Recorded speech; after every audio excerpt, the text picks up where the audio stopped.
Ravindran sir 9,59,00,000 பயனாளிகள்ல 5,18,00,000 பயனாளிகள் sir. வெறும் 5 மாநிலங்கள், 5 மாநிலங்களும் பாஜக ஆளக்கூடிய மாநிலங்கள் மட்டும்தான் சார். இந்த விவகாரத்தை தமிழ்நாட்டில் இருக்கக்கூடிய பாராளுமன்ற உறுப்பினர்கள் பேச வேண்டியதும் இந்த விஷயத்துல கொஞ்சம் அரசு கவனம் செலுத்த வேண்டியதும் தேவையான ஒன்றா சார்? கண்டிப்பா தேவை இருக்கு சார். அதாவது இதுல வழக்கறிஞர் சொன்ன கருத்துல நான் கொஞ்சம் மாறுபடுறேன். தமிழகத்துல எப்போதுமே ஒரு திட்டத்தை செயல்படுத்துகிற போது திட்டத்தில் என்னென்ன விதிகள் இருக்கிறதோ அதை அப்படியே கடைபிடிக்கிறதுல மாற்று கருத்து இல்ல.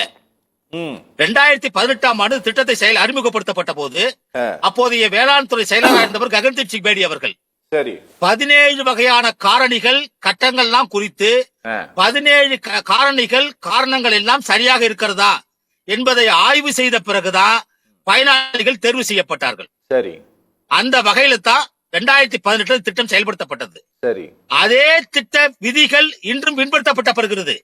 இதுல எங்க பிரச்சனை வந்ததுன்னா, அதாவது அரசாங்கத்தினுடைய நேரடி பார்வையில தான் பயனாளிகள் சேர்க்கணுங்கிற திட்டம் மாறி பொது சேவை மையத்தில் நீங்க சேர்க்கலாம் மத்திய அரசு சொன்னதுல வந்த பிரச்சனை.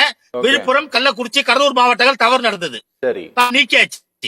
ஆனால் அந்தந்த மத்திய அரசு இந்த திட்டத்தில் என்னென்ன விதிகள் கொடுத்ததோ அந்த விதியை முழுமையாக தமிழகம் பின்பற்றிய காரணத்தினால்தான் தமிழகத்திலே எண்ணிக்கை உயரவில்லை என்பதுதான் நிதர்சனமான உண்மை.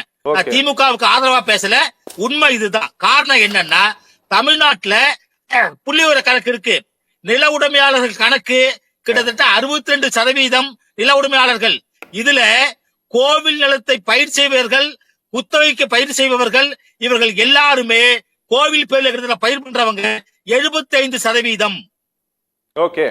கிட்டத்தட்ட 30-30% தான் உண்மையான பட்டாதாரர்கள். இதுல நீங்க 5 ஏக்கருக்கு மேல ஒரே ஒரு நிமிஷம் சார். சார் இங்க எப்படி மடங்கள் இருக்கோ, இங்க எப்படி ஆதீனங்கள் இருக்கோ, இதே மாதிரி இந்தியாவுல எல்லா ஸ்டேட்லயும் தான் சார் இருக்குது சார். அனைத்து மாநிலங்களும் உத்தரப்பிரதேசத்திலயும் இருக்கு சார். பல மடங்கள் இருக்கு, மடங்களுக்கு சொந்தமான நிலம் இருக்குது. நீங்க எல்லா ஊர்லயும் தான் சார் இருக்குது சார். எல்லார் கையிலயும் துப்பாக்கி இருக்கு. உத்தரப்பிரதேசத்தை சுடுறாங்க, தமிழ்நாடு சுட முடியுமா?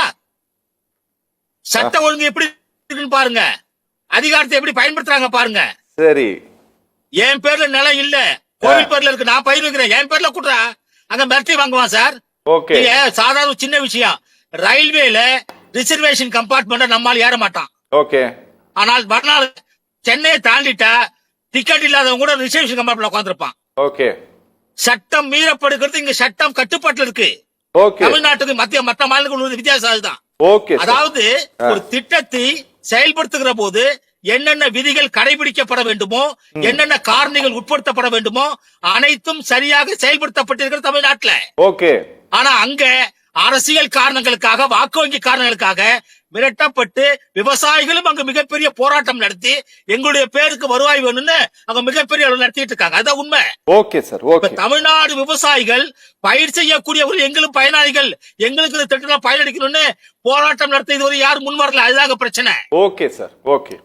ஆனால் மற்ற மாநிலங்கள்ல நாங்க பயிர் பண்றோம், எங்களுக்கு பணம் கொடு அப்படின்னு போராட்டம் பண்ணி அரசாங்கத்துல வாங்கிட்டு இருக்காங்க. இதான் நிதர்சனம். Okay sir. ஓகே.